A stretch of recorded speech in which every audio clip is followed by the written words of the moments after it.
निर्देशिका महोदय एवं तमाम सहयोगी शिक्षकगण एवं प्यारे बच्चों, आज बड़ी ही हर्ष की बात है कि हम लोग यहाँ गणतंत्र दिवस के मौके पर एकत्रित हुए हैं। पहले आप लोगों को गणतंत्र दिवस की हार्दिक शुभकामनाएं। और आप लोग गणतंत्र दिवस हर एक साल मनाते आए हैं और बहुत सी बातें आपकी जानकारी में होगी कि गणतंत्र दिवस हम लोग क्यों मनाते हैं। फिर भी मैं चंद शब्दों में आप लोगों को गणतंत्र दिवस के बारे में कुछ बताना चाहता हूँ कि गणतंत्र दिवस के दिन हम लोग का संविधान लागू हुआ था, यानी 26 जनवरी 1950 को हमारा संविधान लागू हुआ था। उसी के उपलक्ष्य में हम लोग गणतंत्र दिवस मनाते हैं और हम लोग अपना 77वां गणतंत्र दिवस मना रहे हैं। यह हमें उन वीरों को भी याद दिलवाती है जिसने आजादी के लिए अपने जान निछावर किए, अपने परिवारों को खोया और अंततः संघर्ष के बाद जब हमारे देश को आजादी मिली तो आजादी के बाद कुछ समय तक हम उन्हीं संविधान के अनुसार चलते रहे जो संविधान पहले से लागू था।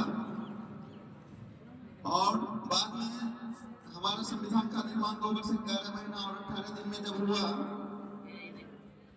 उसके बाद 26 जनवरी 1950 को जब हमारा संविधान लागू हुआ था तो हमारे देश में जो मूलभूत आवश्यकताएं थी, जो जरूरतें थी, उन चीजों को उस संविधान में शामिल किया गया था।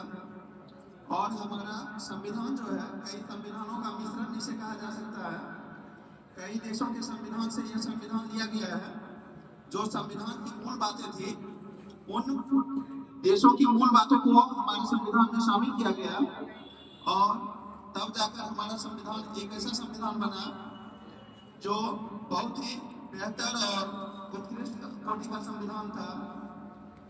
और उसी संविधान के अनुसार हमारी शासन व्यवस्थाओं को चलाया जाता है, जिसके कारण अभी हमारा देश उन्नति की शिखर की ओर आगे बढ़ता हुआ जा रहा है।